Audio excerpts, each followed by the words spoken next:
जय श्री कृष्ण भक्तों। श्रीमद् भागवत महापुराण के चतुर्थ स्कंद का 28वां अध्याय आपके समक्ष प्रस्तुत कर रहा हूं।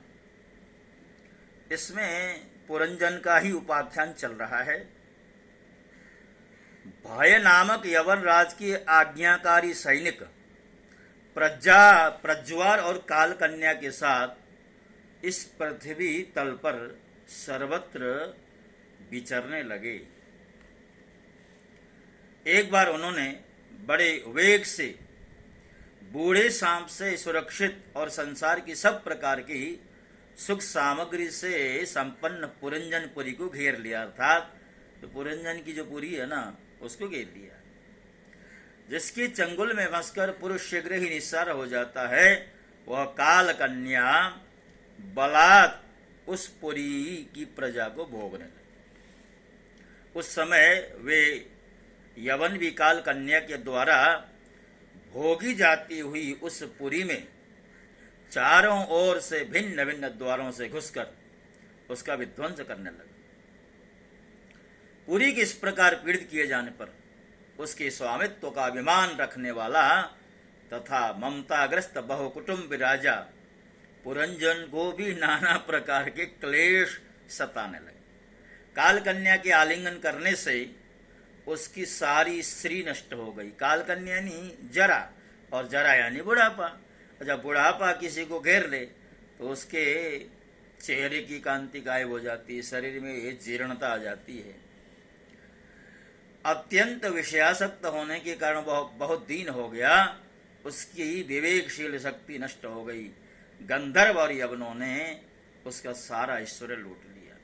उसने देखा कि सारा नगर नष्ट भ्रष्ट हो गया। पुत्र पौत्र भृत्य और अमात्य वर्ग प्रतिकूल होकर अनादर करने लगे। स्त्री स्नेह शून्य हो गई।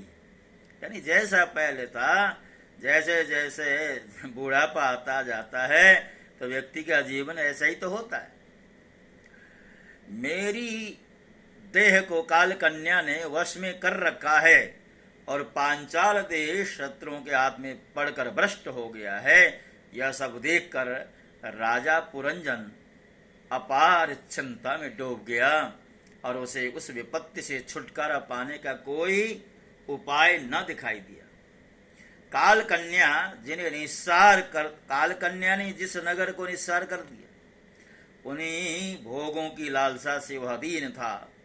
अपनी पारलौकिक गति और बंधुजनों के स्नेह से वंचित रहकर उसका चित्त केवल स्त्री और पुत्र के लालन पालन में ही लगा हुआ था। ऐसी अवस्था में उनसे बिछुड़ने की इच्छा न होने पर भी उस पुरी को छोड़ने के लिए बाध्य होना पड़ा। अर्थात न चाहते हुए भी जीव को इस संसार से अंतिम समय में जाना ही पड़ता। ये शिक्षा यहां से मिल रही है। अब देखिए, इतने में यवनराज भय के बड़े भाई प्रज्वार ने अपने भाई का प्रिय करने के लिए उस पुरी में आग लगा दी। नगरी जलने लगी। पुरवासी सेवक वृंद, संतान वर्ग और कुटुंब की स्वामिनी के सहित कुटुंब वत्सल पुरंजन को बड़ा दुख हुआ। नगर को काल कन्या के हाथ में पड़ा देख उसकी रक्षा करने वाले सर्प को भी बड़ी पीड़ा हुई। यानी 5 मुखा वाला जो सर्प था, जो इस नगर की रक्षा कर रहा था, उसको भी बड़ी तकलीफ होने लगी है, क्योंकि उसके निवास स्थान पर भी यवनों ने अधिकार कर लिया था और प्रज्वार उस पर भी आक्रमण कर रहा था। जब उस नगर की रक्षा करने में वह सर्वथा असमर्थ हो गया, तब जिस प्रकार जलते हुए वृक्ष के कोटर में रहने वाला सर्प उससे निकल जाना चाहता है, उसी प्रकार उसने भी महान कष्ट से कांपते हुए वहां से भागने की इच्छा की। उसके अंग प्रत्यंग ढीले हो गए। गंधर्व ने उसकी सारी शक्ति नष्ट कर दी थी। जब यवन शत्रुओं ने उसे जाते देखकर रोक दिया, तब वह दुखी होकर रोने लगा। गृहासक्त पुरंजन देह की आदि में मैं मेरेपन का भाव रखने से अत्यंत बुद्धिहीन हो गया था। स्त्री के प्रेम पाश में बंधकर वह बहुत दीन हो गया था। जब इनसे बिछुड़ने का समय उपस्थित हुआ, तब वह अपने पुत्री, पुत्र, पौत्र, पुत्रवधू, दामाद, नौकर, घर, खजाना तथा अन्यान्य जिन पदार्थों में उसकी ममता वर्शेष थी, उनका भोग तो कभी का छूट गया था। उन सब के लिए इस प्रकार चिंता करने लगा, हाय मेरी भार्या तो बहुत घर गृहस्थी वाली, जब मैं परलोक को चला जाऊंगा तब यह असहाय होकर किस प्रकार अपना निर्वाह करेगी। जीव के साथ यही होता है, मेरे जाने के बाद मेरी पत्नी का क्या होगा, मेरे बच्चों का क्या होगा, यही तो जीव की गति होती है। अब कहता है कि मेरे भोजन किए बिना भोजन, मुझे भोजन कराए बिना जो भोजन ना करते थे और स्नान किए बिना स्नान नहीं करती थी, सदा मेरी सेवा में तत्पर रहती थी, मैं कभी रूठ जाता था तो बड़ी भयभीत हो जाती थी और झिड़कने लगता तो डर के मारे चुप हो जाती थी। याद कर रहा है अतीत को, मुझसे कोई भूल हो जाती तो यह मुझे सचेत कर देती थी। मेरे चले जाने पर एकमात्र मेरे ही सहारे रहने वाले पुत्र और पुत्री कैसे जीवन धारण करेंगे।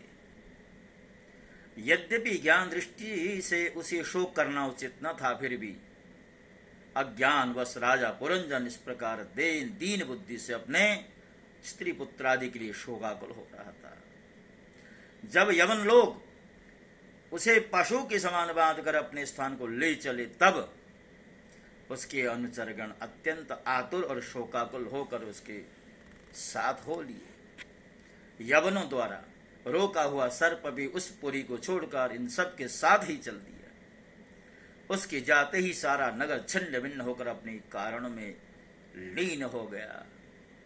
इस प्रकार महाबली यवन राज के बलपूर्वक खींचने पर भी राजा पुरंजन ने अज्ञानवश अपने हितैषी एवं पुराने मित्र अभिज्ञात का स्मरण नहीं, अभिज्ञात माने ईश्वर, उस निर्दय राजा ने जिन यज्ञ पशुओं की बलि दी थी, वे उसकी दी हुई पीड़ा को याद करके उसे क्रोध पूर्वक कुठारों से काटने लगे हैं। वह वर्षों तक विवेकहीन अवस्था में अपार अंधकार में पड़ा रहा, कष्टों को भोगता रहा। अंत समय में भी पुरंजन को उसी का चिंतन बना हुआ था, इसलिए दूसरे जन्म में वह नृपश्रेष्ठ विदर्भराज की यहाँ सुंदरी कन्या होकर उत्पन्न हुआ। देखिए, जिस पत्नी का चिंतन करता था, आखिर विदर्भराज की पुत्री बन करके यानी स्त्री योनि प्राप्त हो। जब विदर्भनंदिनी विवाह योग्य हुई, तब विदर्भराज ने घोषित कर दिया कि इसे सर्वश्रेष्ठ पराक्रमी वीर ही ब्याह सकेगा। तब शत्रुओं के नगरों को जीतने वाले पांड्य नरेश महाराज मलयध्वज ने समर भूमि में समस्त राजाओं को जीतकर उसके साथ विवाह किया। उससे महाराज मलयध्वज ने एक श्यामलोचना कन्या और उससे छोटे 7 पुत्र उत्पन्न किए, जो आगे चलकर द्रविड़ देश के 7 राजा हुए। फिर उनमें से प्रत्येक पुत्र के बहुत बहुत पुत्र उत्पन्न हुए, जिनके वंशधर इस पृथ्वी को मनवंतर के अंत तक तथा उसके बाद भी भोगेंगे। राजा मलयध्वज की पहली पुत्री बड़ी व्रतशीला थी। उसी के साथ अगस्त ऋषि का विवाह हुआ। उससे उनके दृढ़च्युत नाम का पुत्र हुआ और दृढ़च्युत के इद्मवाह हुआ। अंत में राजल से मलयध्वज पृथ्वी को पुत्रों में बांटकर भगवान श्री कृष्ण की आराधना करने की इच्छा से मलय पर्वत चले गए। उस समय चंद्रिका जिस प्रकार चंद्रदेव का अनुसरण करती है, उसी प्रकार मत्तलोचना वैदर्भी ने अपने घर, पुत्र और समस्त भोगों को तिलांजलि दे पांड्य नरेश का अनुगमन किया। वहां चंद्रवसा, ताम्रपर्णी और वटोदका नाम की 3 नदियां थी। उनके पवित्र जल में स्नान करके वे प्रतिदिन अपने शरीर और अंतःकरण को निर्मल करते थे। वहां रहकर उन्होंने कंद, बीज, मूल, फल, पुष्प, पत्ते, तृण और जल से ही निर्वाह करते बड़ा कठोर तप किया। धीरे धीरे उनका शरीर बहुत सूख गया था। महाराज मलयध्वज ने सर्वत्र समदृष्टि रखकर शीत, उष्ण, वर्षा, वायु, भूख, प्यास, प्रिय अप्रिय और सुख दुखादि सभी द्वंद्वों को जीत लिया। तप और उपासना से वासना को निर्मूल कर तथा यम नियमादि के द्वारा इंद्रिय, प्राण और मन को वश में करके वे आत्मा में ब्रह्म भावना करने लगे। इस प्रकार 100 दिव्य वर्षों तक पत्थर के समान निश्चल भाव से एक स्थान पर पड़े रहे। भगवान वासुदेव में सुदृढ़ प्रेम हो जाने के कारण इतने समय तक उन्हें शरीर आदि का भी भान न हुआ।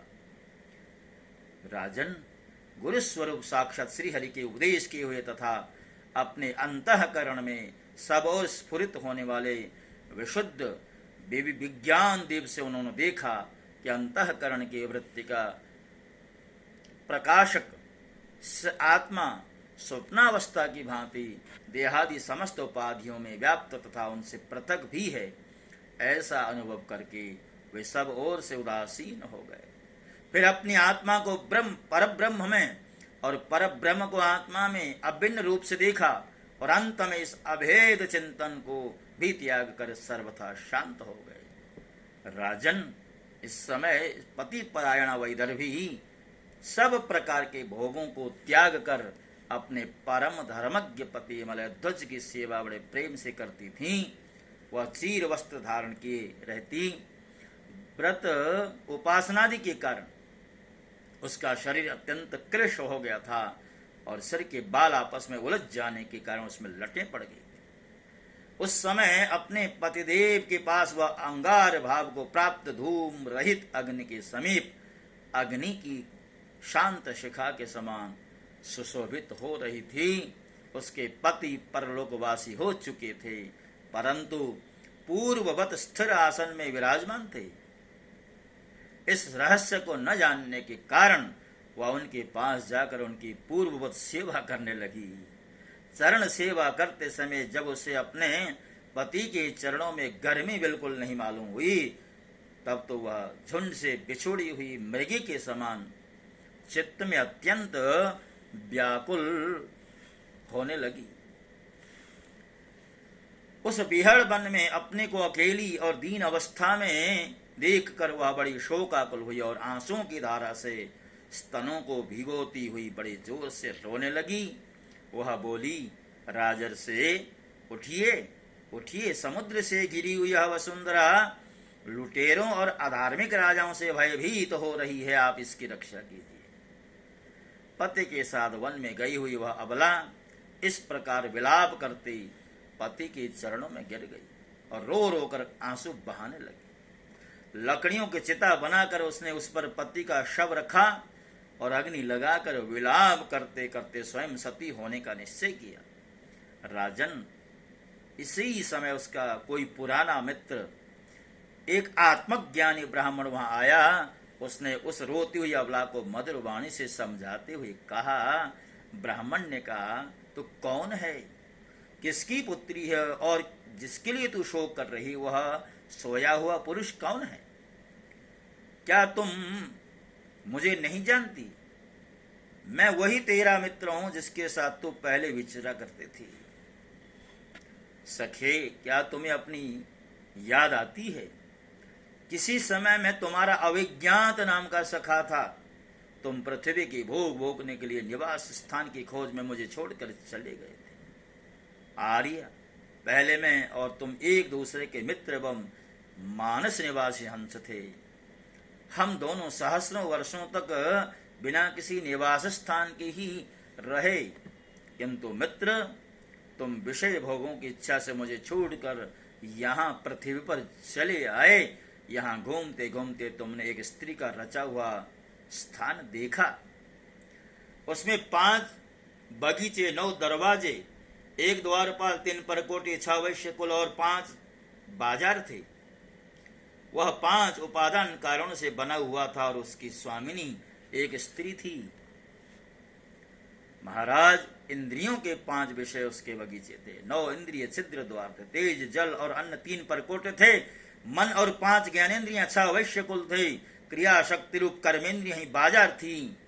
5 भूत ही उसके कभी क्षण न होने वाले उपादान कारण थे और बुद्धि शक्ति ही उसकी स्वामिनी थी। यह ऐसा नगर था जिसमें प्रवेश करने पर पुरुष ज्ञान शून्य हो जाता है, अपने स्वरूप को भूल जाता है। भाई, उस नगर में उसकी स्वामिनी के फंदे में पड़कर उसी के साथ विहार करते करते तुम भी अपने स्वरूप को भूल गए और उसी के संग से तुम्हारी यह दुर्दशा हो। देखो, तुम न तो विदर्भ राज की पुत्री ही हो और न यह वीर मलयध्वज तुम्हारा पति, जिसने तुम्हें 9 द्वारों के नगर में बंद किया था, उस पुरंजनी के पति भी तुम नहीं हो। तुम पहले जन्म में अपने को पुरुष समझते थे और जब अब सती मानते हो। यह सब मेरी ही फैलाई हुई माया है। वास्तव में तुम न पुरुष हो न स्त्री, हम दोनों तो हंस हैं। हमारा जो वास्तविक स्वरूप है उसका अनुभव करो। मित्र, जो मैं ईश्वर हूं वही तुम जीव हो। तुम मुझसे भिन्न नहीं हो और तुम विचार पूर्वक देखो, मैं भी वही हूं और तुम भी वही हो। ज्ञानी पुरुष हम दोनों में कभी थोड़ा सा भी अंतर नहीं देखते।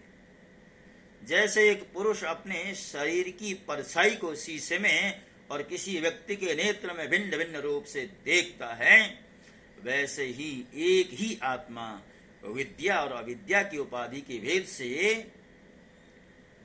अपने को ईश्वर और जीव के रूप में 2 प्रकार से देख रहा है। इस प्रकार जब हंस अर्थात ईश्वर ने उसे सावधान किया, तब वह मानसरोवर का हंस अपने स्वरूप में स्थित हो गया और उसे अपने मित्र के विछोह से भूला हुआ आत्मज्ञान फिर प्राप्त हो गया। यानी अभिज्ञान की जो चर्चा आरंभ में थी, ईश्वर ही तो अभिज्ञान था जो उसका मित्र था। जीव और आत्मा में कोई तत्वता भेद नहीं है। ये प्रसंग यहाँ से हमें, ये ज्ञान इन प्रसंग से हमें प्राप्त होता है। तो नारद जी कहते हैं, हे प्राचीन बरही, मैंने तुम्हें परोक्ष रूप से यह आत्मज्ञान का दिग्दर्शन कराया है, क्योंकि जगत कर्ता जगदीश्वर को परोक्ष वर्णन ही अधिक प्रिय है। अर्थात नारद जी ने प्रकारांतर से एक बहुत जीवन की जो यथार्थता है वो सुनाने का प्रयास किया है। यद्यपि प्राचीन बरही को ये सारे प्रसंग अक्षरशः समझ में नहीं आए हैं और अगले अध्याय में नारद इसका तात्पर्य भी बताने वाले हैं। तो भक्तों, जैसा कि मैंने कहा, ये बहुत ही गूढ़ ज्ञान के प्रसंग हैं। पुरंजन जो प्रसंग है ये बहुत ही गूढ़ प्रसंग है। भागवत की भाव यात्रा में इस प्रसंग को छोड़ना उचित न था, इसलिए मैंने आपके समक्ष ये भाव जो है प्रस्तुत किया है। श्रवण मात्र से ही श्रीमद् भागवत के जो शब्द हैं वो हमारी मुक्ति का कारण बन जाया करते हैं। तो भक्तों, अब इसी के साथ साथ इस प्रसंग को मैं यहाँ पर विश्राम दे रहा हूँ, अर्थात इस अध्याय को, इस 28वें अध्याय को मैं विश्राम दे रहा हूँ। बाकी के प्रसंग जो है आगे के अध्याय में आपके समक्ष रखे जाएंगे। तब तक के लिए जय श्री कृष्ण। ओम नमो भगवते वासुदेवाय।